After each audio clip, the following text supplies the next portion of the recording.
They said she was already broken when she arrived in Louisiana. The man who brought her downriver said it with a shrug, as if he were delivering a cracked tool instead of a girl. Doesn't talk much, doesn't cry, doesn't fight, you won't have trouble. But wait for a second before we continue towards the video. Let us know in the comments which country you're watching from and what time of day it is for you. And don't forget to subscribe. She was 16 or maybe 17. She had stopped counting after the second sale. And she stood on the auction platform with her hands folded in front of her, eyes lowered, posture careful and small. The sun was hot and bright, and the river air smelled of mud and rotten sugar. Around her, men laughed, spat, argued about prices. Someone lifted her chin with a finger and turned her face left and right like checking a horse's teeth. She did not react. That was the first thing they noticed about her. Not her thinness, not the old scars on her arms and back, not the way her dress hung like it belonged to someone else. They noticed the stillness, the absence of noise. She don't even blink, someone said. They called her Mercy because the trader said that was the name she'd come with, but she did not answer to it, or to anything really. If someone shouted, she moved. If someone pointed, she went. If someone struck, she absorbed it. No tears, no words, no pleading. They bought her cheap. The plantation was called Bel Reeve, though there was nothing beautiful about it unless you counted the wide fields of cane glowing green in the sun and the big house standing like a white wound at the edge of them.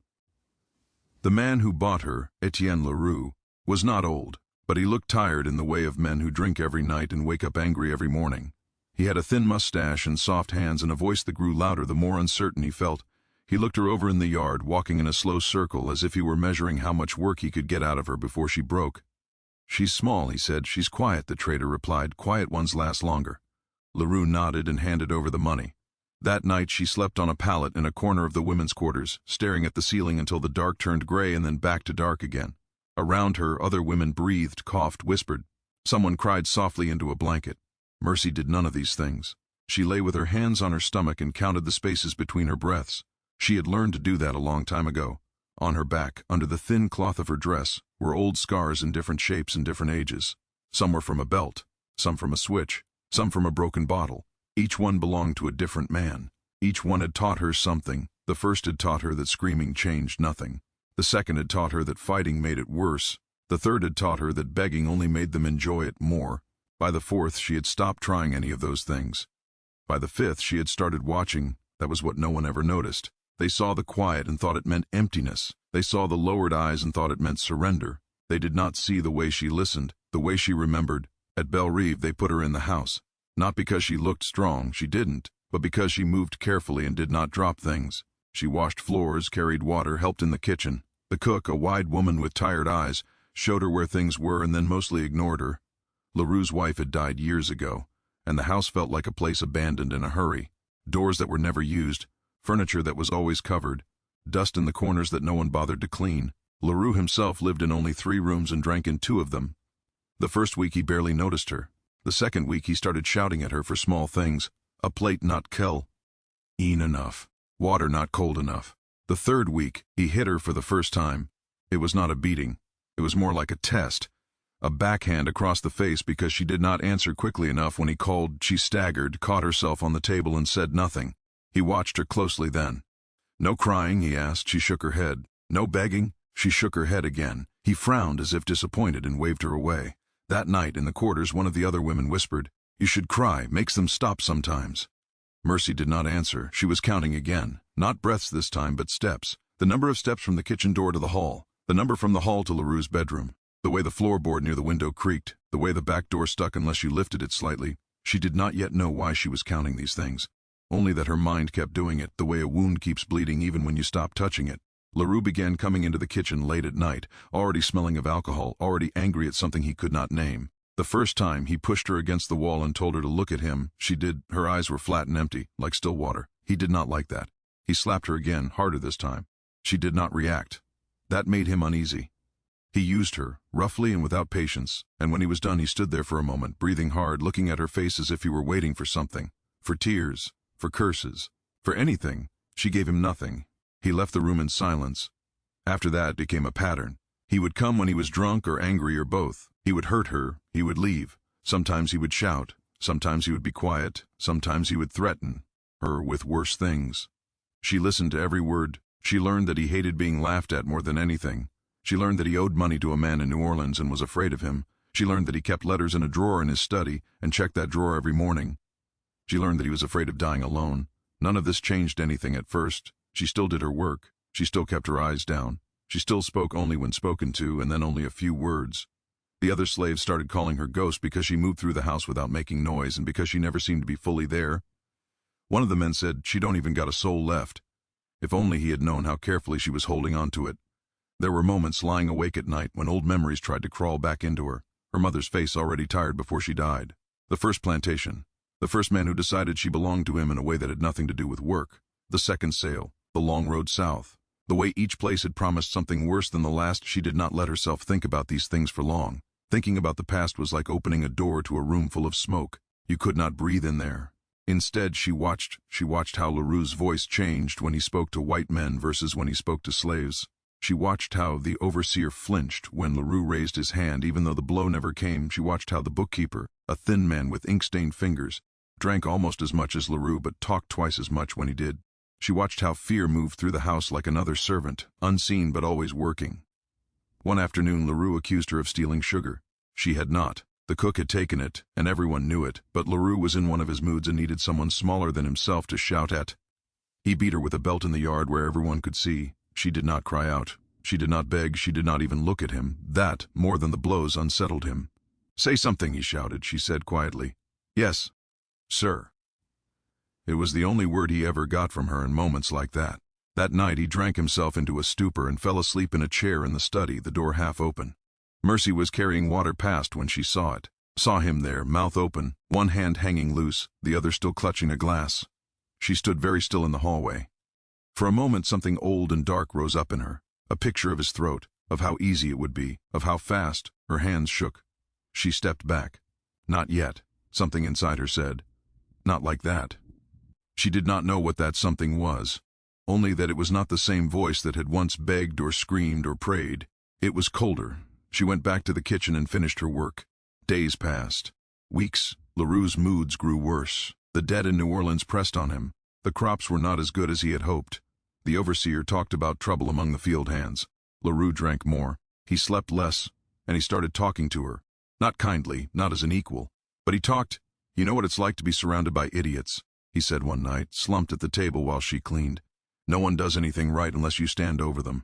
No one understands what's at stake." She said nothing. "They think I'm weak," he muttered. "They think I don't see them laughing." She kept wiping the table. "I see everything," he said, and looked at her as if daring her to disagree. She met his eyes for just a second, then she looked away. That second stayed with him. After that, he started sending her to bring him papers from the study. Letters, books, the key to the cabinet. Small things, tests. She never took anything that wasn't asked for. She never opened anything she wasn't told to. He began to trust her in the careless way men trust furniture. One evening, when he was sober for once, he said, "At least you don't talk." She inclined her head. "You don't judge," he added, and laughed without humor. If he had looked closer, he might have seen something else in her eyes then. Not emptiness, not obedience, measurement. That night, lying on her pallet, she did not count steps or breaths. She counted weaknesses. She did not yet have a plan. Not a clear one. Only a shape of an idea, like a shadow on the wall. The idea that pain did not have to be answered with pain. The idea that men like Laru were not as strong as they believed. The idea that cages were sometimes made of fear instead of iron. She turned onto her side and stared into the dark. For the first time in years, she did not feel only trapped. She felt curious. And curiosity, she was beginning to understand, was a dangerous thing. By morning, her face was the same blank mask. Her movements the same quiet ones. The plantation saw only what it expected to see. A girl who had been used too many times and had nothing left inside. No one noticed the way she listened more closely now. No one noticed the way she watched Laru's hands when he drank. No one noticed the way she started to arrange her obedience, not as surrender, but as something else entirely. They would, but not yet. She began the pretending the very next morning. Not in any way that anyone could point to. Not in any way that looked like a change. That was the point. She still woke before dawn. Still kept her eyes down. Still moved quickly and quietly. Still said yes sir and no sir in the same flat voice. Still accepted every order, every insult, every shove as if they passed straight through her. But inside something had shifted. Before, she had watched because watching was all she had left. Now she watched with purpose. Laru had started drinking earlier in the day. That meant he would be loud by afternoon and cruel by evening. It also meant his memory would be worse, his tongue looser. She learned to measure the level in the bottle by the sound it made when he set it down. Full was a dull, heavy thud, half was light. Nearly empty rang with a thin, hollow note. She learned to time her presence. If she came too early, he ignored her. If she came too late, he was already angry. There was a narrow window after the second glass and before the fourth when he liked to talk, so she made sure she was there then. She brought water, or a clean glass, or papers he had not asked for yet but would soon need. She stood where he could see her but not close enough to seem bold, and when he spoke she listened. At first he did not notice. He was too busy with his own complaints. "They think I don't know what they're doing," he muttered one afternoon, staring at the wall as if it had offended him. "The overseer skims, the bookkeeper lies. Even the neighbors smiling to my face waiting for me to fall." She said nothing. "That man in New Orleans," he went on, his voice thick. "He thinks he owns me." She paused in her sweeping for just a fraction of a second, not long enough for him to see. "I should have never borrowed from him," he said, "but what choice did I have? Bad year, bad luck, always bad luck." He laughed, short and bitter. She learned the man's name that day without ever asking, Duval.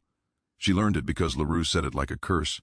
She began to build a map in her mind, not of the plantation but of him, what made him angry, what made him afraid, what made him talk too much.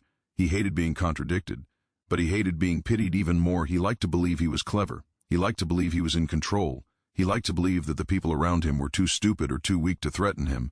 So she never contradicted him. She agreed with everything he said, not with words but with silence and stillness. With a nod, with lowered eyes. He began to talk more. He talked about his dead wife, sometimes with bitterness, sometimes with something like regret. He talked about his father, who had been harder than he was, and had taught him that fear was the only thing people respected. He talked about the neighbors he despised and the ones he envied. And sometimes, when the bottle was low and his voice was slow, he talked about his mistakes. She stored all of it away. In the quarters, she was just as quiet. But she listened there too. She learned who hated whom, who was sleeping with whom, who stole small things and who stole big ones.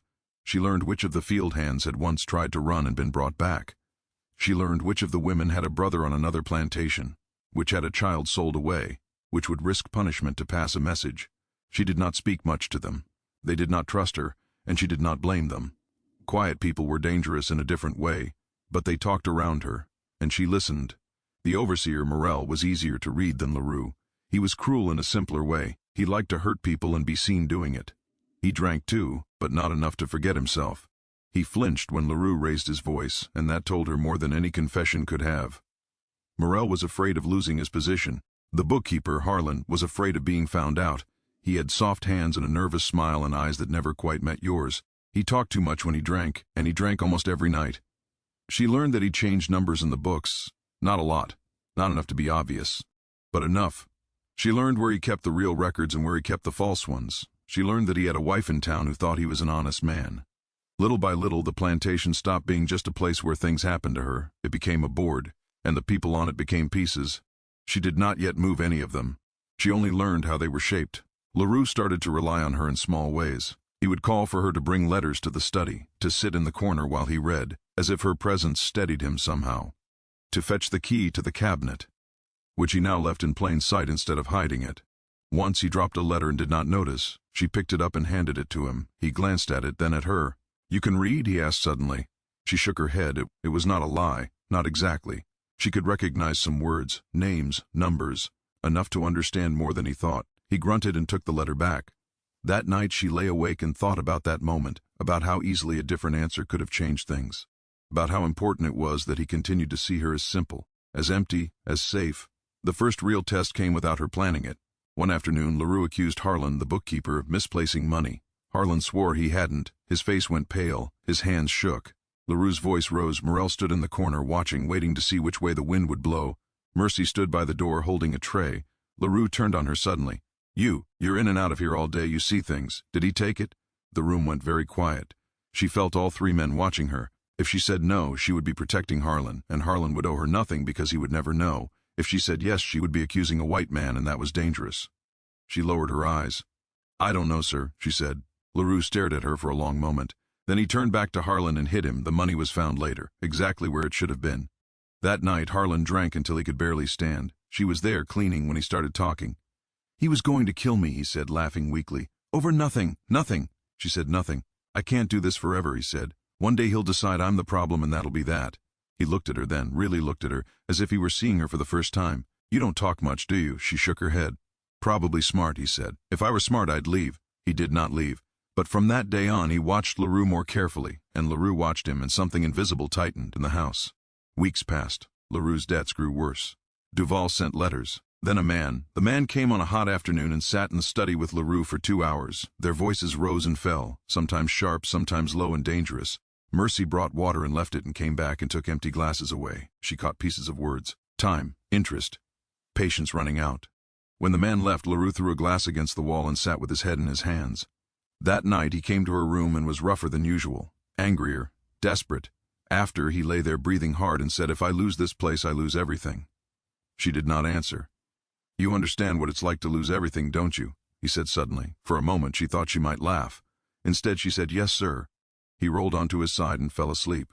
She lay awake and stared at the wall and thought about how fear had a smell, how it made men careless. The next morning she made a small, careful change. When Laru shouted at her for being too slow, she flinched. Not much. Just enough. His eyes narrowed. That night, when he was drinking, she dropped a glass. It shattered on the floor. She froze, waiting. He stared at the broken pieces, then at her. "Clumsy," he said. "Yes, sir," she whispered. Her voice shook. Something in his expression changed. After that, she started doing it more often. Not breaking things, but hesitating, flinching, looking afraid. He seemed to like that better. He seemed to need it, and he started talking even more. She was careful not to overdo it, careful not to let the mask slip. Inside, she was building something. Not a plan yet. A choice. She began to see that Laru was not her biggest danger. He was her first door. And doors, she was learning, could be opened from either side if you knew where the weak place was. One night, after he had fallen asleep in the chair again, she stood in the hallway and looked at him for a long time. At the bottle on the table, at the drawer in the desk, at the way his hand hung loose. She did not touch anything. She went back to the kitchen, but she knew now. He was the first. She did not begin by doing anything that could be seen. That was the first rule she made for herself. Nothing sudden, nothing dramatic, nothing that could be pointed at and called a cause. If Laru was going to fall, he had to believe he was falling on his own. So she stayed the same. She still woke before dawn, still worked without complaint, still kept her eyes lowered, still answered only when spoken to. But now, every small moment had a purpose. She began with the drawer, the one in the study where he kept his letters. Every morning he checked it. She had seen him do it, sometimes twice, sometimes 3 times if he was anxious. He would open it, shuffle the papers, close it again, lock it, then check his pocket to make sure the key was still there. So she waited. She waited for a night when he drank too much and fell asleep in the chair again, his boots still on, his head tilted back, his mouth open. She stood in the doorway for a long time, listening to his breathing. Then she stepped inside. She did not go to the desk. She went to the window and closed it, because it was open, and that was not how she wanted the room to be remembered. Then she left. The next morning he opened the drawer, checked the papers and frowned. The window was closed. He stood there for a moment, confused. "Did you close the window last night?" he asked her when she brought his coffee. She kept her eyes down. "No, sir." He stared at her as if trying to see through her. He said. That was all. 2 nights later, she did the same thing. This time, she also moved 1 letter, not out of the drawer, just from the top of the stack to the bottom.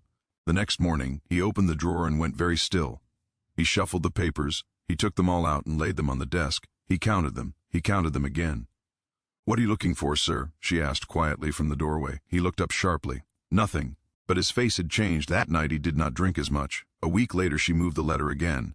Then 2 days after that she moved it back. He began checking the drawer more often. Then he began locking the study door at night, so she stopped going in for a while. She let the tension sit. She worked on something else, the bottle. He always poured his own drink. Always.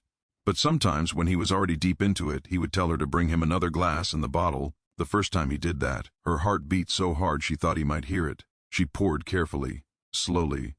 And when she set the bottle down, she turned it just a little so the label did not face the same way it always had. He did not notice. The second time she did the same. The third time she set it a little farther from where he usually put it. He frowned at the table. "Did you move my bottle?" he asked. "No, sir," she said. He stared at it, then picked it up, then set it back where it had been before. He said again. After that he started paying more attention to small things, where his keys were, which door he had locked, which window he had left open. He began to accuse the servants of being careless. Morel punished 2 men for leaving a gate unlatched. The cook was beaten for misplacing a spoon. The house grew quieter, more afraid, and Laru grew sharper around the edges. The man from New Orleans came again. This time the argument lasted longer. This time voices were loud enough to carry into the hallway. "Told you I needed more time. Patience is not infinite. You'll get your money, one way or another.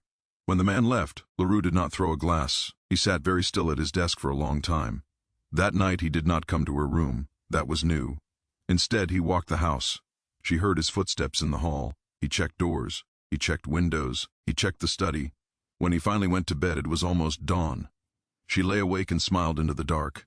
The next step was Harlan. She did not speak to him. She did not need to. She only had to be in the room when he talked, and he talked a lot. One night, when he was drunk and shaking and convinced that Laru was watching him, he said, "He's going to blame me. I know it. When everything goes wrong, it'll be my fault." She kept scrubbing the floor. "He already looks at me like I'm a thief," Harlan said. "Maybe I should leave. Maybe I should take my wife and go north." She paused just a second. "Sir," she said quietly. He looked at her, startled. "You said your wife is in town," she said. "Wouldn't he notice if you left?" Harlan's face went pale. "Yes," he said slowly. "Yes, he would." That was all she said. The idea was planted. From then on, Harlan watched Laru more carefully, and Laru watched Harlan. She made one more small change. She began to answer Laru's questions a little more slowly, not always, just sometimes, enough that he noticed, enough that it bothered him. "Are you listening to me?" he snapped one evening. "Yes, sir," she said, and this time her voice shook. He studied her. "You're afraid of me," he said. She nodded. That seemed to please him, but it also made him uneasy. He started talking about betrayal more, about how you could never really trust anyone, about how even people who depended on you might turn. She listened. Then came the first real push. It happened on a humid afternoon when the air felt thick and heavy and nothing in the house seemed to move. Laru called for Harlan. He accused him of changing the books. Harlan denied it. Laru shouted. Harlan shouted back. Morel stood by the door pretending not to listen. Mercy stood in the corner with a tray. "You think I'm a fool?" Laru yelled. "No, sir," Harlan said too quickly. Laru turned to Mercy. "You," he said. "You're always in here. You see him working. You see the books. Has he been changing things?" The room froze again. She felt Harlan's eyes on her. She felt Morel's. She felt Laru's. She lowered her eyes. "I don't know, sir," she said. "But you've seen him," Laru pressed. She hesitated just a little. "I saw him rewrite a page once," she said. Harlan's face went white. "I was fixing a mistake," he shouted. Laru hit him. This time it was not just once. By the end of it, Harlan was on the floor, bleeding and shaking. Laru stood over him, breathing hard. "Get out," he said. "Get out of my sight." That night, Harlan packed a bag. He did not leave. He sat in his room and drank and stared at the door. The next day he made a mistake in the books, a small one, but Laru noticed. He noticed everything now. He began checking the books himself. He did not understand them very well. That made him more angry and more afraid. The house started to feel like a trap that was slowly tightening. Servants whispered. Morel started sleeping with a pistol under his pillow. Laru stopped trusting anyone, which meant he trusted her more. She was the only one who never argued, never denied, never explained. One evening he said, "If everyone else turns on me, at least you won't." She said nothing, but she looked at him just long enough. The letters were the last piece. One night when he was asleep in his bed instead of the chair, she went into the study. The door was locked. She had seen where he kept the key. It was in the same pocket of the same coat every night. She did not take the key. She did not open the door. She only scratched the wood around the lock. Just a little. Enough that it would look worn. In the morning, he saw it. He stared at the lock. He touched the scratches. He tried the door. It opened. He rushed to the desk. He opened the drawer. Everything was there. But his hands were shaking. Someone had tried to get in, or so he believed. He accused everyone. The cook cried. 2 men were beaten. Morel swore he would find the thief. Harlan sat in his room and did not come out. That night, Laru drank until he could not stand. He called for her. He said, "They're all waiting for me to fall." She said, "Yes, sir." "Even you?" he asked suddenly. She looked at him. Then she looked away. "No, sir." He grabbed her arm. "Swear it." "I swear," she said. He let go, but he did not look convinced. From that night on, he began locking the study, then unlocking it again to check, hiding the key, then forgetting where he had hidden it.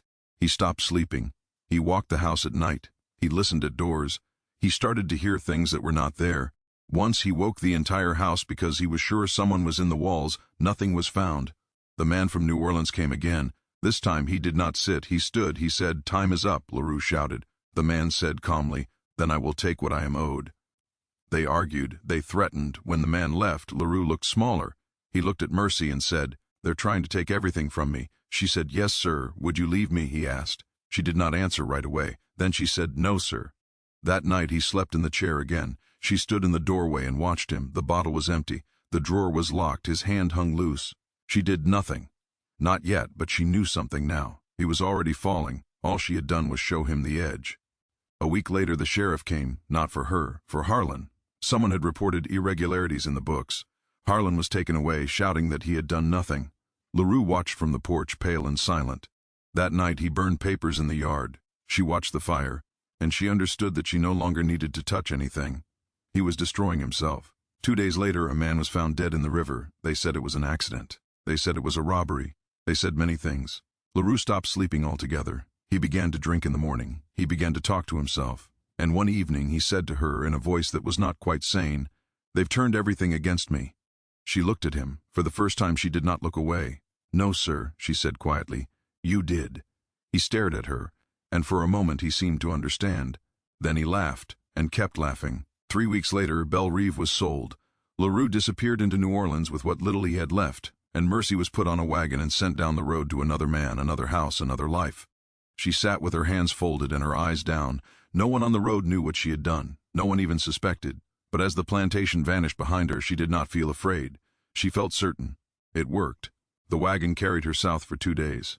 She sat among crates and sacks of grain, her hands folded in her lap, her eyes lowered, her back straight despite the ache in it. The driver never spoke to her except to tell her to get down when they stopped for the night and to get back up when they started again. She did not ask where they were going. She already knew how these roads worked. By the time the wagon stopped in front of the next plantation, Bel Reeve already felt like something that had happened to someone else. This place was smaller, poorer. The house leaned a little to one side as if it were tired of standing. The fields were not as wide, the fences not as straight. But the man who owned it had the same look in his eyes as the others. His name was Bernard Tibo. He was thick around the waist, red in the face, and loud even when he did not need to be. He laughed at his own jokes and hit people for not laughing with him. He smelled of sweat and tobacco and something sour. He walked around her when she was brought into the yard. "So this is the quiet one," he said. "The cursed one, eh?" The trader laughed. "That's just talk. She works. Doesn't cause trouble." Tibo reached out and took her chin in his fingers, squeezing until her jaw hurt. "She better," he said. She did not react. He bought her anyway. That was always the way of it. The first weeks were the same as always. New place, new rules, new rhythms to learn. She was put to work in the house again. Washing, cooking, carrying, cleaning. Tibo's wife was still alive, but she stayed in her room most of the time and pretended the rest of the house did not exist. When she did come out, she looked at Mercy as if she were something unpleasant that had been tracked in on a shoe. Tibo noticed Mercy immediately, not because she was pretty. She wasn't, not in any way that made men stop and stare. Too thin, too quiet, too still. He noticed her because she did not react. The first time he shouted at her, she did not flinch. The second time he slapped her, she did not cry. The third time he said, "What's wrong with you?" She said, "Nothing, sir." That made him laugh. "Good," he said. "I like them simple." He began coming to her at night, not with Laru's bitterness or desperation, but with Tibo's crude appetite and boredom. He used her and then talked. He liked to hear himself talk. She listened. He complained about his wife, about his neighbors, about his overseer, a thin man named Collett, who he suspected was stealing from him, about his son, who he said was weak. He talked about money. He talked about how everyone wanted something from him. He talked about how no one respected him the way they should. She learned his rhythms. He drank every night, but not always to the point of forgetting. He liked to feel in control. He liked to remind people that he could hurt them whenever he wanted. He liked to scare them. So she let him. She flinched sometimes now. She looked afraid. She kept her voice small. It made him feel bigger. And while he felt big, he talked. She learned that he was already in trouble, that the harvest had been bad, that he owed money in 3 places, that his wife's family hated him and was only waiting for a reason to interfere. She learned that Collett, the overseer, kept his own set of notes. She learned that Tibo had hit his son once, in front of witnesses, and that the boy had not forgiven him. The pattern was always the same, different faces, same weaknesses. She did not hurry, she did not push. She only watched, and waited for the moment when fear would start doing the work for her. It came sooner than she expected. One afternoon, Tibo accused Collett of stealing. Collett denied it. They argued in the yard. Slaves stopped working to watch. Tibo struck Collett with a cane. Collett did not strike back, but something in his eyes changed. That night, Tibo came to Mercy smelling of sweat and rage. "They're all thieves," he said. "Every one of them. They think I don't see." She said, "Yes, sir." "Collett's been skimming," he said. "I know it." She said nothing. "You've seen him in the office," Tibo said. "You clean there, you see things." She kept her eyes down. "Have you seen him take anything?" She hesitated, just a little. "I don't know, sir," she said. "But he hides papers sometimes." It was true, just not in the way Tibo would think. That was enough. Collett was beaten and locked in a shed for 2 days. When he came out, he walked differently. He did not look at Tibo. He did look at Mercy. She did not look back. After that, the house began to split. Tibo trusted no one. Colette hated him. The wife withdrew. Even further, the son started staying away from the house, and Tibo began to rely on Mercy. He sent her to carry messages, to bring him papers, to sit in the room while he drank and complained. "You're not like the others," he said once. "You don't lie." She did not answer. He took her silence as agreement. She began the small changes again, a door left slightly open that should have been closed, a paper placed on the wrong side of the desk, a word repeated in the wrong way. Nothing that could be proven, everything that could be felt. Tibo started to think people were moving things. Colette started to think Tibo was setting traps. The wife started to think the house was cursed, and Mercy moved through it all like a shadow. 2 months later, a neighbor came riding in, angry and shouting about a missing horse. Tibo shouted back. They argued in the yard. The neighbor said, "Your people stole it." Tibo said, "I'll break the neck of anyone who touches my property." The neighbor said, "Your house is rotten." Mercy stood nearby, holding a bucket. That night, Tibo drank more than usual. He told her, "They're all waiting for me to fail." She said, "Yes, sir. Even my own blood," he said. She said nothing. 3 days later, the horse was found on Tibo's land. No one ever proved who took it. But the neighbor went to the authorities. They started asking questions. Tibo panicked. He burned papers. He shouted at everyone. He accused Colette again. Colette said nothing. But that night, he did not sleep in his usual place. A week later, Tibo's son left and did not come back. Tibo said he was ungrateful. The wife said nothing at all. The house felt like a rope pulled too tight. Then one night, a fire started in one of the storage sheds. It was small, put out quickly, but it should not have started at all. Tibo said it was sabotage. Colette said nothing. The slaves whispered. Tibo began carrying a pistol. He slept badly. He walked the house at night. He checked doors. He checked locks. He started seeing threats everywhere. One evening, he said to Mercy, "If they think they can scare me, they're wrong." She said, "Yes, sir. Would you tell me if someone was plotting?" he asked. She looked at him. Then she looked down. "Yes, sir." He believed her. He always believed her. That was the danger of being the quiet one. People told you things, and then they trusted you not to use them. Colette disappeared one morning. No one knew where he went. Tibo said he had run. The authorities said nothing. But 2 weeks later, Colette's body was found in the river. They said it was an accident. They always said that. After that, Tibo started drinking in the mornings. The wife started packing her things. The neighbor came back with papers. Tibo shouted. He threatened. He lost. The plantation was seized, sold, broken up. Tibo stood in the yard when the men came to take inventory. He looked smaller than he had when she arrived. He looked at her once, as if he wanted to say something. He did not. She was sold again. The third master was different. His name was Lucien Caro. He was not loud. He was not crude. He was polite. That made him more dangerous. He spoke softly. He smiled. He listened. And he noticed things. She was careful with him, more careful than she had been with the others. He asked her questions, small ones, about where she had come from, about how long she had been in Louisiana, about what kind of work she preferred. She answered in the smallest possible ways. "Yes, sir." "No, sir." "I don't know, sir."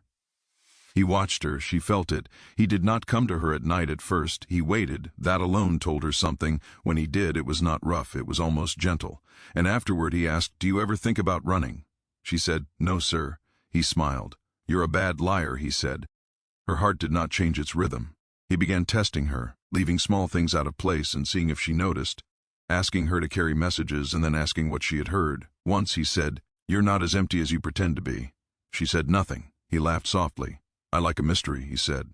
She realized something then. Not all men were blind. Some were just as careful as she was. So she did not use the same methods with him. She did not move things. She did not plant ideas. She waited and watched him. He had a wife. He had a son. He had a reputation for being fair. He also had a temper that came out when he felt cornered. She saw it once when a business partner challenged him, just a flash, but it was enough. The accident came a year later. A carriage overturned. Lucien's wife died. People said it was fate.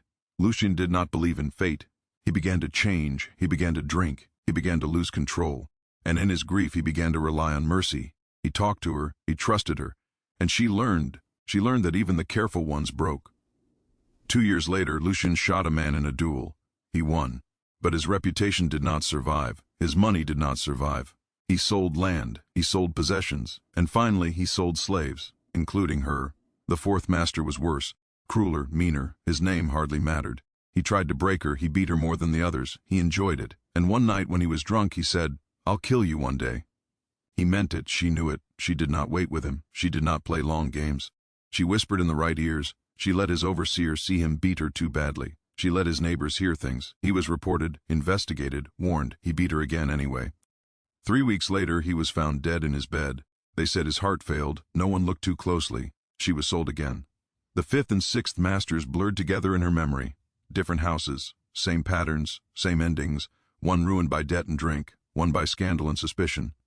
Each time she was passed on with whispers, she's cursed, she's trouble, she's dangerous. They never knew how true that was. By the time she reached the 7th, her name had changed 3 times. Her face had grown harder, her eyes older. The 7th was rich, powerful, careful, and he had heard of her. When she arrived, he said, "So you're the one." She said nothing. He smiled. "We'll see," he said. That night she lay on her pallet and stared into the dark. For the first time in years she felt something close to fear, not of pain, not of death, but of facing someone who might actually see her, someone who might not be as easy to turn. And she knew then that this would not be like the others. This would not be a slow game. This would be a war. The 7th master did not touch her the first night. That was how Mercy knew he was dangerous. The others had always reached for power the quickest way they understood it. Hands, blows, the crude certainty of ownership. This one took his time. He let her arrive, let the dust settle on her shoulders, let her stand in the yard while men moved around her as if she were furniture being carried into place. His name was Silas Bowmont. He owned land the way some men owned breath, without thinking about it, without needing to prove it. The house was larger than any she had seen since Bel Reeve, the porch wide and clean, the windows bright with glass that didn't rattle in the wind. There were more servants here, more order, more rules. Everything had a place, and everything was watched. Bowmont stood on the porch when she was brought in. He was tall, not broad, but straight-backed, dressed neatly even in the heat. His hair was combed back, his hands clean, his eyes pale and steady. He did not circle her. He did not lift her chin. He looked at the trader, not at her, and said, "Is this the one they talk about?" The trader smiled like a man trying to charm a snake. "Just talk, sir. She's quiet, works, doesn't run." Beaumont's gaze shifted to Mercy then, just once, quick as a blade. "She doesn't run," he repeated, as if tasting the words. Mercy kept her eyes down. "Name?" he asked. "Mercy," the trader said. Bowmont hummed, a small sound that wasn't agreement or doubt, just acknowledgement. "Put her in the house," he said, not to be kind, to be close. Inside the air was cooler, the floor shined, the walls held paintings. There was the smell of soap and lemon and polished wood. A woman named Mrs. Harrow, housekeeper, stiff as a broom handle, walked Mercy through the corridors and spoke without looking at her. "You will speak when spoken to," Mrs. Harrow said. "You will not wander. You will not linger in doorways. You will not touch what you are not told to touch. If something is broken, you report it immediately. If something is missing, you report it immediately." Mercy nodded. Mrs. Harrow stopped and turned, sharply, eyes narrowing. "Do you understand?" "Yes, ma'am," Mercy said softly. That made the woman pause, as if she didn't like the sound of a voice coming out of something she had already decided was an object. Her room was a corner space off the back hall, small but clean. A narrow bed, a folded blanket, a basin, a window that opened and closed smoothly. She sat on the edge of the bed after Mrs. Harrow left and listened to the house. The house had a sound. It wasn't tea like Bel Reeve, where disorder creaked and sighed and hid in corners. This house breathed in a steady rhythm, footsteps on schedules, doors opening and closing with purpose, voices low and controlled. Even the silences here felt supervised. That was the first thing she understood. Bowmont didn't rule by shouting. He ruled by arrangement. The next morning, she was assigned to the upstairs rooms, dusting, linen, carrying water, making beds. Mrs. Harrow followed her twice, watching her hands, watching how she folded sheets, how she moved around furniture. Mercy did everything perfectly, not quickly, not showy, just correct. It was her oldest kind of camouflage. By noon, she had learned 3 things. Bowmont did not drink. Bowmont did not sleep alone. There was a woman in the master bedroom, but she was not a wife. And Bowmont had men who came and went from the house with papers, ledgers, quiet conversations at the edge of the study. This was not just a plantation, it was a network. That afternoon, Bowmont called for her. Mrs. Harrow's mouth tightened when she delivered the message. "He wants you in the study." Mercy followed her down the corridor. The study door was open. Bowmont sat at his desk with a ledger open, pen in hand. A younger man stood near the window, holding a stack of papers. Bowmont did not look up immediately. He wrote something, underlined it, then closed the ledger carefully as if ending a ritual. "Come in," he said.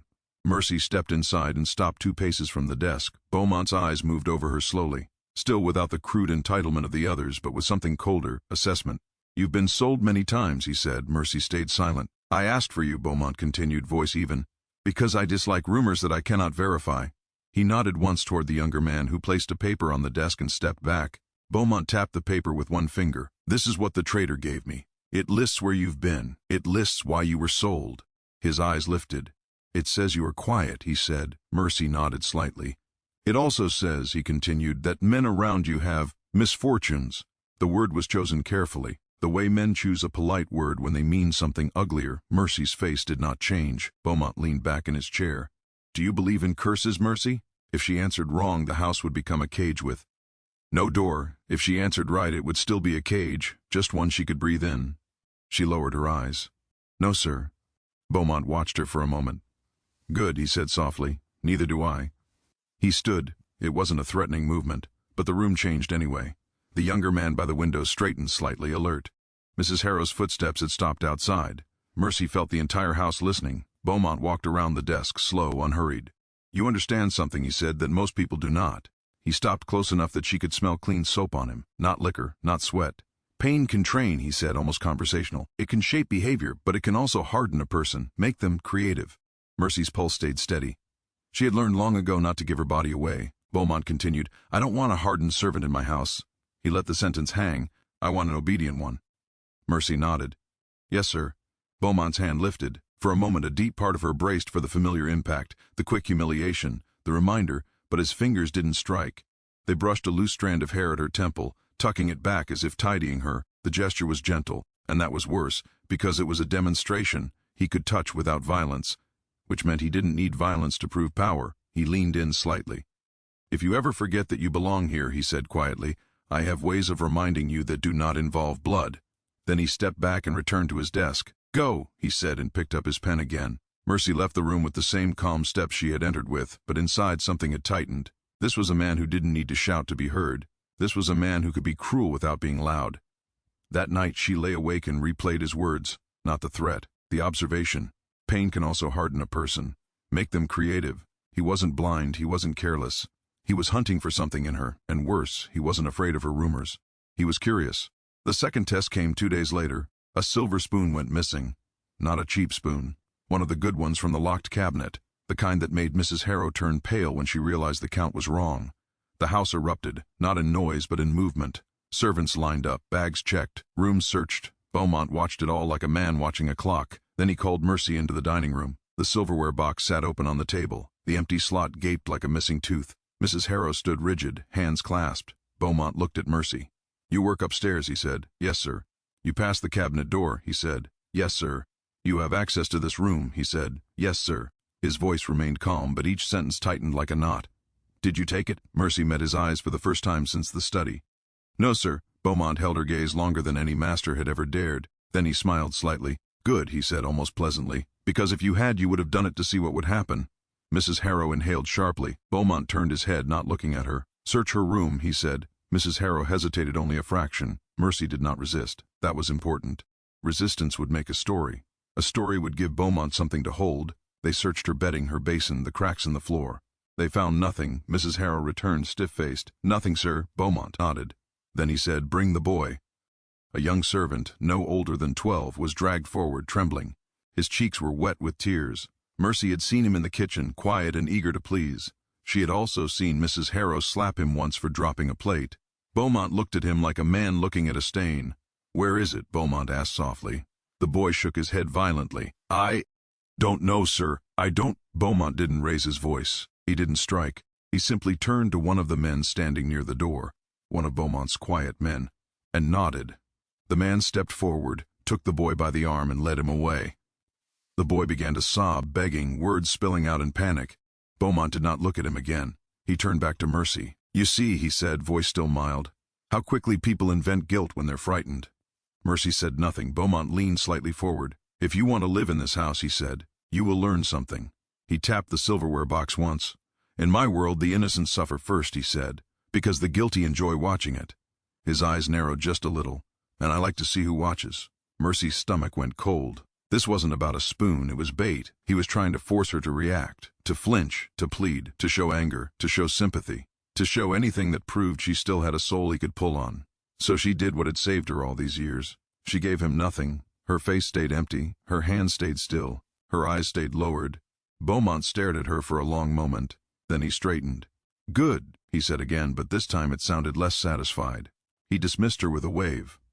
That night she heard the boy crying somewhere far off, muffled, then louder, then quiet. Mercy lay on her bed and stared at the ceiling. She did not cry. She did not whisper prayers. She counted, not steps, not breaths, not weaknesses. She counted the distance between her and Bowmont's mind, because that was the real battlefield. 3 days later, the spoon reappeared, in the laundry, tucked inside a folded sheet. Mrs. Harrow's face went gray when it was found. Servants were questioned again. No one confessed. Bowmont only smiled. "Interesting," he said quietly, and his gaze flicked toward Mercy, just a flicker, like a blade catching light. He was telling her without words. "You think you're invisible. You are not." After that he began to close the net. He moved Mercy's duties. He changed her schedule. He made her carry messages between rooms. He asked her questions whose answers did not matter. He watched how she answered anyway. Once he left a letter on his desk, half hidden beneath a ledger. When Mercy came in to dust, she did not look at it. She dusted around it as if it were part of the wood. When she left, Beaumont's voice came from the corner. "You didn't read it." Mercy froze, then turned slowly.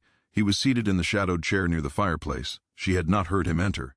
"No, sir," she said. Beaumont's mouth curved faintly. "Good," he murmured. "That means you have discipline." He leaned forward. "But discipline can break," he said, "when someone applies pressure correctly." Then he stood and walked past her, close enough that the air shifted against her skin. "Tell me, Mercy," he said softly, almost kindly. "What do you want?" For a moment she almost answered truthfully, not because she trusted him, but because there were answers that lived like stones in her throat. To be free, to be unseen, to never be touched again, to make someone pay. But Bowmont wanted a truth he could hold, so she gave him the safest lie. "I want to work, sir," she said. Bowmont stopped. Then he laughed, a quiet sound, amused and sharp. "No," he said, "you want to win." Mercy's face did not change, but inside something shifted again. Bowmont had named it. He had reached into the dark part of her and called it by the right word. That meant he was closer than anyone had ever been. That meant she could not use the old pattern, not directly, not quickly, not with small movements and slow suspicion. Because Bowmont didn't fall into fear, he manufactured it. He poured it into rooms like smoke. He watched who choked first. That night, Mercy sat on her bed and listened. To the house breathe. Somewhere downstairs, Beaumont's footsteps moved through the corridors like a slow metronome. He stopped outside doors. He listened. He moved again. Mercy stared into the dark and made her decision with the same calm certainty she had felt leaving Bel Reeve. She would not let him break her, but she also could not break him the way she broke the others. So she would do something more dangerous. She would make him need her, not for desire, not for cruelty, for control. Because if a man like Bowmont ever depended on her for the one thing he valued most, then he would be the one trapped. And once a man like Bowmont was trapped, he would do anything to pretend he wasn't. Mercy lay back and closed her eyes. In the darkness she began to pretend again, this time not as a ghost, not as a blank servant, but as a key. She started the crisis with something that looked like nothing. That was always the trick. If you wanted a man like Silas Bowmont to depend on you, you couldn't attack his strength. You had to press on the one thing he believed was unshakable, the order of his world. So Mercy made the house misbehave, not loudly, not enough to cause chaos, just enough to make Bowmont feel the ground shift under his feet, slowly, repetitively, in a pattern he could sense but not prove. It began with schedules.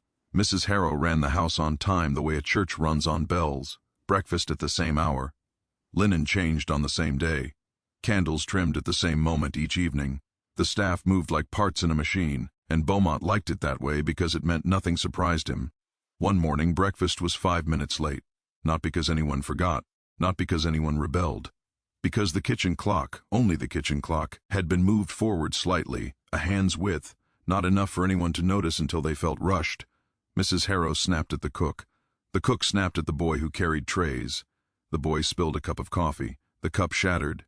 In the dining room, Bowmont raised his head at the sound, just once. His pale eyes flicked toward the hallway as if he could see through walls. The next day, breakfast was on time again. Then, 2 mornings later, it was late by 3 minutes. Then, on the 4th day, it was early, not by much, just enough to make Mrs. Harrow stiffen when she saw the tray arrive too soon, as if the house had spoken out of turn. Mercy watched all of it without being seen.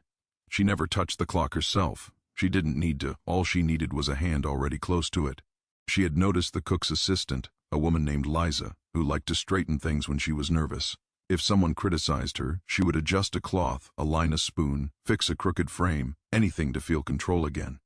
Mercy only had to put the nervousness there. A whispered "Mrs. Harrow's in a mood today," offered in passing, a glance that suggested trouble, a tiny pause near the kitchen clock, just long enough for Liza's eyes to land on it, to wonder if it was wrong, to fix it.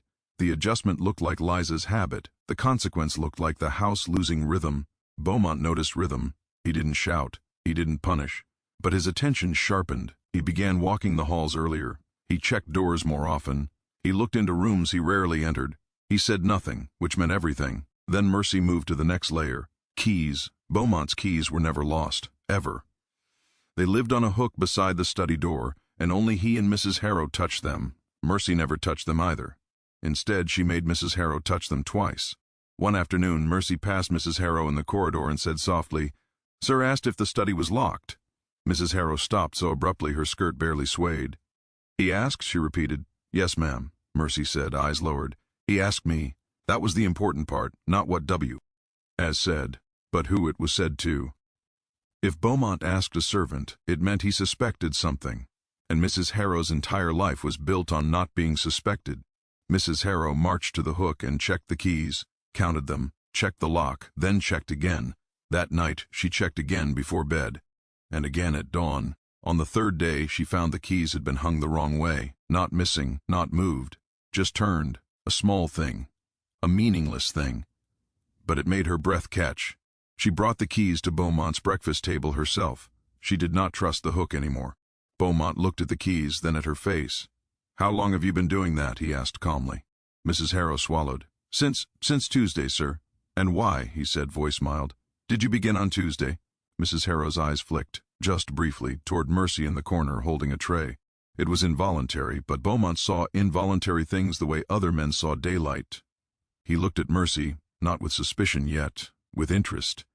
Mercy kept her face empty.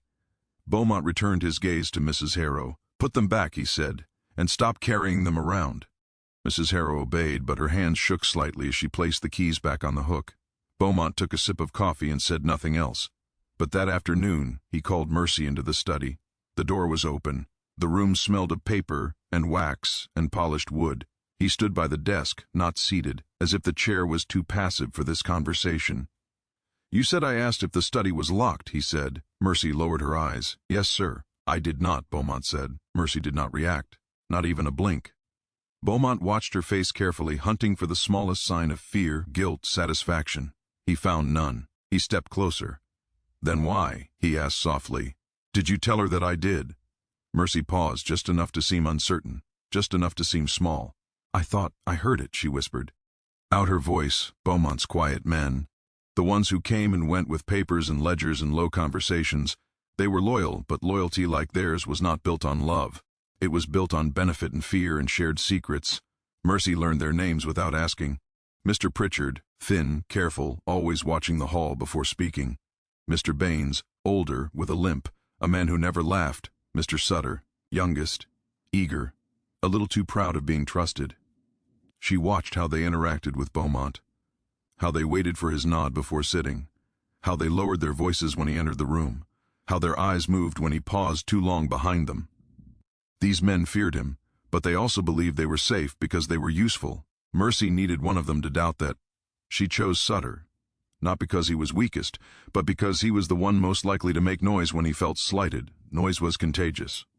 One evening, Mercy was carrying a tray past the side hall when she heard Beaumont's voice inside the study, low and controlled, speaking to Sutter. "I don't like surprises," Bowmont said. "I understand, sir," Sutter replied. "You've made a mistake," Bowmont continued. "A mistake?" Sutter sounded shocked. "Sir, Beaumont's voice cut through him. "Leave." A chair scraped. The study door opened. Sutter stepped out with his face tight and pale, his jaw clenched as if he were swallowing words. He stopped when he saw Mercy, not because he cared about her, because he was furious and she was there. "What are you staring at?" he snapped. Mercy lowered her eyes. "Nothing, sir." Sutter's hands trembled slightly. He looked like a man who had just learned he was not as safe as he thought. Mercy said nothing else. She didn't have to. In the kitchen later, she moved near Liza and murmured almost casually, "Mr. Sutter looks like he's in trouble." Liza's eyes widened. With sir? Mercy nodded once and let the silence do the rest. The next morning, the servants whispered, not loudly, but enough. By noon, Mrs. Harrow's face was stiff with effort, as if she were trying to iron rumor flat. That afternoon, Pritchard arrived and found Bowmont in the hall instead of the study. Bowmont didn't usually wait in halls. He waited in rooms where he controlled light and sound. So when he stood there, hands behind his back, it looked like he was waiting for someone who might run. Pritchard stopped. Bowmont said, "You're late." Pritchard's mouth opened, then closed again. "I had to speak with Baines, sir." Bowmont stared at him for a long moment. Then he turned and walked away without another word. Pritchard followed. Mercy watched from the far end of the hall, holding linens, her face blank.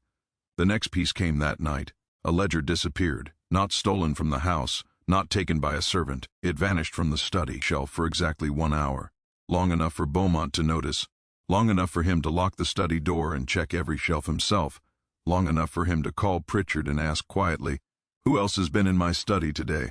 Pritchard swore, voice tight, that only Baines had entered, and only with Beaumont's permission. Bowmont stared at him. Pritchard stared back, sweating. Then Bowmont said softly, "Bring Baines." Baines arrived and denied everything, calm as stone. Bowmont watched them both for a long moment, as if he were deciding which one would break first. Then he dismissed them. No shouting, no punishment, just dismissal. That was worse, because it meant Bowmont would not show his hand. He would wait, he would watch, he would tighten the net until someone panicked. And panic, Mercy knew, made men reckless. She returned the ledger to its place before dawn, sliding it back exactly where it belonged. No one saw her. No one had to. The disappearance wasn't about the ledger. It was about Beaumont's mind. He began to susp. ECT movement where there was none. He began to see plots where there were only shadows. He began to measure his people the way Mercy had once measured him. And then, on the 4th day of the ledger's disappearance, Bowmont did something Mercy didn't expect. He asked her for help, not directly, not like a request, like a decision. He called her into the study at dusk. This time he sat behind the desk, hands folded, the candlelight cutting sharp lines across his face. "You're observant," he said. Mercy kept her eyes down. "You notice things others miss," Bowmont continued. "That's why you survive." He paused, as if weighing the next words. "I want you near me," he said. More often. Mercy's throat went tight, but her face stayed calm. "Yes, sir." Bowmont leaned forward slightly. "When men speak in my house," he said, "I want someone listening who is not invested in their lies." Mercy understood the shape of it instantly. He wanted her as an instrument, a silent witness, a measuring scale. He wanted her to help him control his own people, and that was the trap she had been building. But she also knew something else. If she stepped too eagerly into that role, he would see the desire underneath it, so she moved carefully. "As you wish, sir," she said softly. Beaumont's eyes held hers longer than usual, then he nodded once. "Good," he murmured. "Then we will see what you see." He dismissed her, and Mercy left the study feeling the house's rhythm shift again, not because she had nudged a clock, but because Bowmont had changed a rule. From that evening on, Mercy was placed in the study more often, standing quietly with tea, arranging papers, sitting in the corner when Bowmont met with Pritchard and Baines and Sutter. They disliked her, she could feel it, not because they cared about a servant, because her presence meant Bowmont was watching them through her, and men who lived on secrets hate mirrors. During the first meeting, Sutter spoke too fast, Baines spoke too little. Pritchard avoided Beaumont's eyes. Bowmont watched them all, then turned his gaze to Mercy. "What did you notice?" he asked calmly, as if she were a tool he'd just sharpened. Mercy kept her face blank. She could have said Sutter was furious. She could have said Pritchard was frightened. She could have said Baines was hiding something deep enough that even fear didn't reach it. But if she said too much, Bowmont would know she enjoyed this, so she gave him something small. "Mr. Sutter's hands shook," she said quietly. The room went still. Sutter's eyes flashed. Bowmont looked at Sutter with mild curiosity, as if Mercy had just pointed out a stain on a sleeve. Sutter swallowed. "It's nothing, sir." Bowmont smiled faintly. "Of course," he said. "Everything is always nothing, until it becomes something." And Mercy understood the new danger. She had succeeded. Bowmont was beginning to need her, but now she was standing beside a man who manufactured fear like weather. A man who could turn her usefulness into a chain. That night, in her small room, Mercy sat on the edge of the bed and stared at her hands. She had pulled Bowmont closer, exactly as planned. But the closer he came, the clearer it became that his weakness wasn't drink or debt or scandal. It was control, and if she threatened that control too openly, he would destroy her without blinking. So she needed the next move to feel like his idea. She needed him to believe he was choosing her because she was loyal, because she was useful, because she was safe. Mercy lay back and closed her eyes. Tomorrow, she would begin the most dangerous part of the game. Not making Bowmont afraid, making Bowmont trust. Bowmont's trust did not arrive all at once. It came in pieces. First, he stopped dismissing her from the study when the men arrived. She stood quietly in the corner, pouring tea, arranging papers, a piece of furniture wit. Ears. Then he began to ask her small questions after the meetings, never in front of them, never in a way that looked like reliance. "What did you notice?" he would say, as if it were idle curiosity. Mercy learned to answer the way a safe instrument answers, briefly, cautiously, without ornament. Mr. Pritchard watches the door when Mr. Baines speaks. Mr. Sutter repeats himself when he's angry. Mr. Baines does not. Bowmont would listen, nod once, and say nothing more. But the next meeting, he would shift the conversation in a way that tested the observation. He would watch who flinched. He would watch who relaxed. And afterward he would look at Mercy not like a servant, not like a threat, but like a gauge. A week passed. Then two. The house's breathing changed again, not in rhythm this time, but in direction. The quiet men began to avoid each other's eyes. They spoke less. They waited more. They sat when Bowmont sat, stood when he stood, and left when he left without a word. They were afraid of being the one he chose to examine. And Mercy was the mirror. She did not enjoy it. She could not afford to. The boy with the spoon had taught her what Bowmont did to the pieces he no longer needed. So she learned a new discipline. She never offered a conclusion. She only offered facts. Facts let Bowmont build his own traps. And men trusted traps they believed they had designed themselves. The public reliance came sooner than she expected. It happened on a bright morning when the study windows were open and the sound of the fields drifted in like distant water. Pritchard and Baines were present. Sutter arrived late. Bowmont did not comment on the lateness. That alone made Sutter's shoulders tighten. They spoke of shipments, of accounts, of a missing signature on a paper that mattered more than it should have. Sutter said it had been approved. Baines said he had never seen it. Pritchard said nothing. Bowmont listened, fingers steepled, eyes moving between them. Then, without looking at Mercy, he said, "What did you see?" The room went still, not a dramatic stillness, a practical one, the kind that happens when men realize a door is closed behind them and they did not hear it. Mercy felt every eye move to her. She kept her gaze down. "Yesterday afternoon," she said quietly, "Mr. Sutter came from the back hall with a paper folded in his hand. He went into the study. He left without it." Sutter's face flushed. "That means nothing," he said quickly. "I had several papers." Beaumont's eyes remained on Mercy. "And?" "And later," Mercy continued, "Mr. Baines came to the study. He stayed a long time. When he left, he carried more papers than he brought." Baines stiffened. "You're saying I took something?" Mercy did not answer him. She did not look at him. She looked at Bowmont. "I'm saying what I saw," she said. Bowmont was quiet for a long moment. Then he said mildly, "Leave us." To Pritchard, Pritchard's mouth opened, then closed. He stood, nodded, and left. Bowmont looked at Sutter and Baines. "Which of you," he asked calmly, "is lying to me?" Sutter said, "It's him." Baines said nothing. Bowmont turned to Mercy. "Stay," he said. The door closed. The air in the study thickened. They argued, not loudly, not yet. Sutter insisted he had delivered the paper. Baines insisted he had not seen it. Bowmont asked the same questions in different ways. He watched where their eyes went. He watched how their hands moved. He watched who spoke too quickly. And Mercy watched Bowmont. She could see the moment his patience thinned. It was subtle. A change in the way he breathed. He stood. "I will find the truth," he said, "and I will make it very expensive."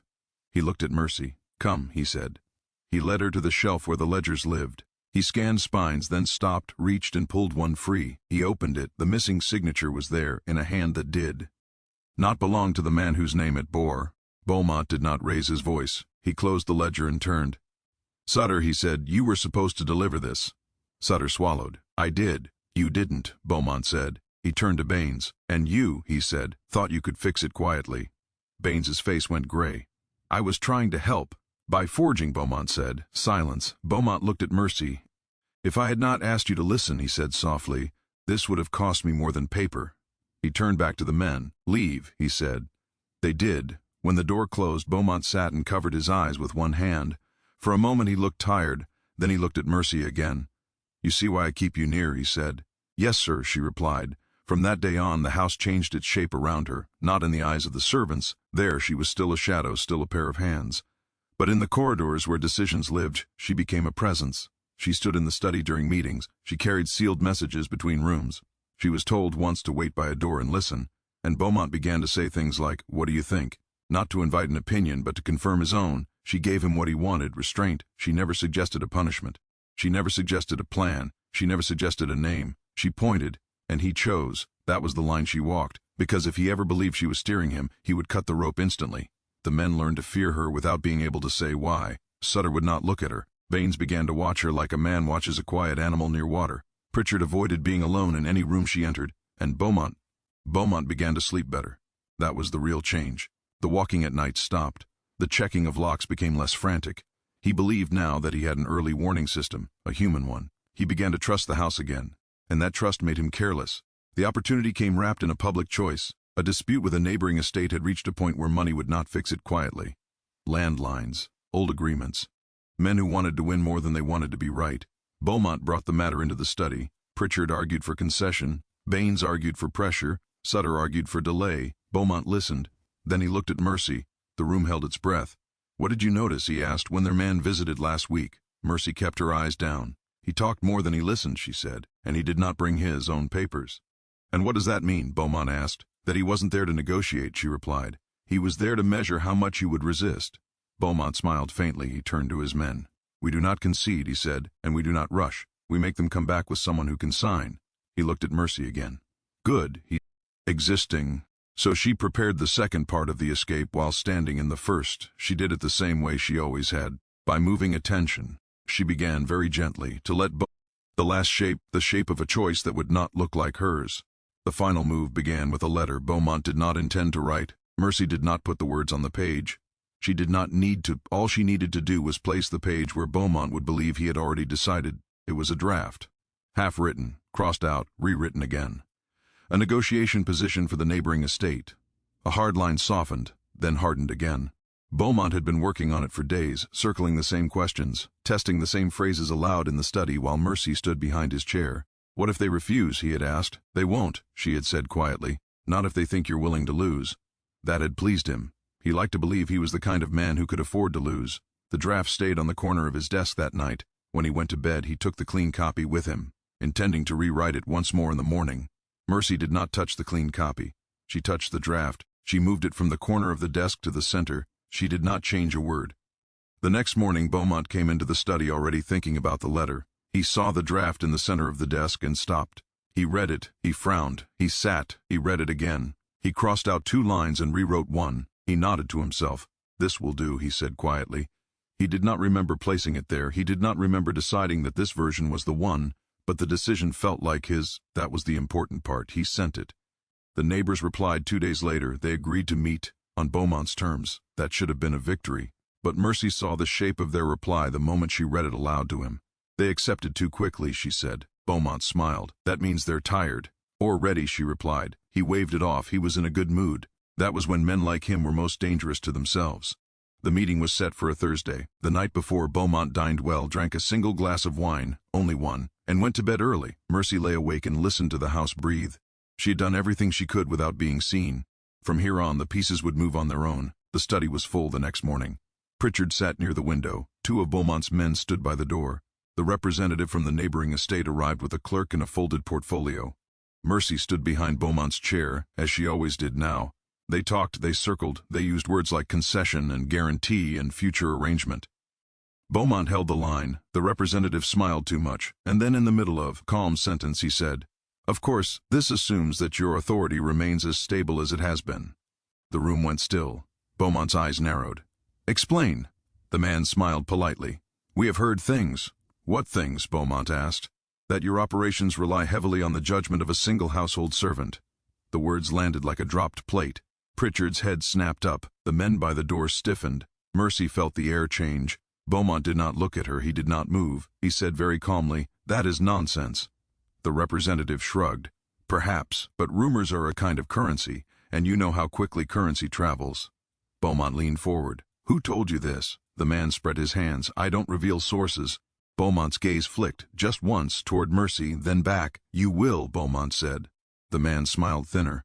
"Then we are done here." He stood. The meeting ended without an agreement. The men left. The house stayed very quiet. Bowmont did not speak at first. He walked to the window and stood there, hands clasped behind his back. Then he said, "Did you tell anyone?" Mercy kept her eyes down. "No, sir." He turned. "Did you speak to anyone about my affairs?" "No, sir." "Did you give anyone reason to think you influenced my decisions?" Mercy's voice stayed steady. "I only answer when you ask, sir." Bowmont studied her face like a man trying to read a language he thought he already knew. Then he said, "Leave." She left. He did not call her back. That alone told her how deep the cut had gone. The next 2 days were tense. Bowmont met with Pritchard, and no one else. Mercy was not called into the study. She went back to cleaning rooms and carrying linens like a shadow. Servants whispered. The rumor had spread, not because Mercy had planted it, because Beaumont's house had learned to breathe through her presence, and now that presence had been noticed by the outside world, and anything noticed can be attacked. On the 3rd day, Bowmont called for her. His face was composed, too composed. "You will tell me everything," he said. "There is nothing to tell, sir," Mercy replied. He watched her for a long time. "You have been useful," he said, "more than anyone else in this house." She said nothing, but usefulness creates expectations, he continued, in others and in oneself. He leaned forward. "You will not stand in the study anymore," he said. "You will not listen to meetings. You will not carry messages between rooms." He paused. "You will return to ordinary work." Mercy inclined her head. "Yes, sir." "And," he added, "you will remain here, where I can see you." That was the chain, not iron proximity. He was afraid now, not of her harming him, of losing control over the idea of her. That night, Mercy made the final adjustment, not to the house, to the story. She did not speak. She did not move objects. She let Pritchard do it. Pritchard had been watching her for weeks. He had noticed Beaumont's reliance. He had noticed Beaumont's withdrawal. He had noticed the change in power inside the rooms. All Mercy did was stand near him in the corridor and say, very softly, "He's afraid." Pritchard did not ask of what. He already knew. 2 days later, Pritchard made a mistake, not a large one, a careful one. He sent a message to the neighboring estate that contradicted Beaumont's position, just enough to look like an attempt to keep talks alive. Bowmont found out. The argument was not loud, but it was sharp. "You went behind me," Bowmont said. "I tried to fix what you broke," Pritchard replied. "You do not fix my decisions," Bowmont said. Pritchard's face hardened. "You're not the only one who sees what's happening in this house." Bowmont went very still. "What is happening?" he asked. Pritchard hesitated, then said, "You've built your authority on a single point of judgment, and now everyone knows it." Beaumont's eyes flicked involuntarily toward the door, toward the hall, toward where Mercy usually stood. She was not there, but the absence spoke. "Get out," Bowmont said. Pritchard left. That afternoon, Bowmont made 2 decisions. The first was to send a man to watch Mercy. The second was to prepare papers to sell her, not because she had betrayed him, because she had become visible. And what is visible can be used by others. Mercy learned of this the way she learned everything now, from the shape of silence, from the way Mrs. Harrow avoided her eyes, from the way one of the quiet men stood too near her door at night, from the way Bowmont did not look at her when she passed. So she took the last step. She did not run, she did not hide, she did not pack. She waited for the moment that would make her absence look like a consequence. It came with Pritchard. He did not leave the estate. He went to the neighboring men. He told them things, not everything, enough to make Bowmont look unstable, enough to make the negotiations collapse publicly, enough to make men start asking questions about how Bowmont ran his house. Bowmont responded the only way he knew how. He tight. Ned, he threatened, he made demands, and then he made the worst mistake a man like him could make. He accused the wrong person. He accused one of his own quiet men of being Pritchard's accomplice. The man denied it. Bowmont pressed. The man broke. Not with confession, with anger. He shouted. He said things that should not have been said in front of servants. He said Bowmont had lost his judgment. He said Bowmont listened to shadows. He said Bowmont no longer trusted his own eyes. Bowmont struck him. The house saw. The servants saw. And servants talk. The next day, 2 officials arrived, not to arrest Bowmont, to inspect, to ask questions, to look at books, to look at arrangements, to look at people. Bowmont was furious. He was also afraid. And when men like Bowmont are afraid, they simplify. He called Mercy into the study. His face was pale. "This is because of you," he said. Mercy did not argue. "You have become a story," he said, "and stories are dangerous." "Yes, sir," she said. "You will be sold," he said, "tomorrow." She inclined her head. "Yes, sir." He looked at her for a long time. "You should have stayed invisible," he said. She said nothing. That night, while the house was tense with waiting and servants whispered and men guarded doors, Mercy did something she had not done in years. She slept. In the morning, there was no wagon. There was no trader. There was only confusion. During the night, Pritchard had fled. And in his leaving, he had taken papers, not enough to destroy Bowmont, enough to expose him, enough to make the officials return. Bowmont spent the morning in arguments, in sending messages, in trying to contain the shape of the damage. By the time he remembered Mercy, the house was already full of men. She was not in her room. She was not in the kitchen. She was not in the yard. No one had seen her leave. No one had heard her go. The man watching her door swore she had been there at midnight. After that, nothing. Bowmont searched the house himself, not for her, for the proof of how she had done it. He found none, because there was none. She had not stolen. She had not bribed. She had not broken a lock. She had walked out during the hour when everyone else was watching Pritchard's shadow, and no one noticed. By the time they realized she was gone, Bowmont's world was already collapsing inward. The negotiations failed. The officials returned. The books were examined. Arrangements were questioned. Nothing illegal enough to destroy him, enough to weaken him, enough to make others cautious, enough to make his name less solid than it had been. And the rumor remained that a slave had once stood in his study and seen everything, that she had been the quiet measure of his house, that when she vanished, the house began to crack. Some said she had help. Some said she was taken. Some said Bowmont had killed her and hidden the body. None of it was true.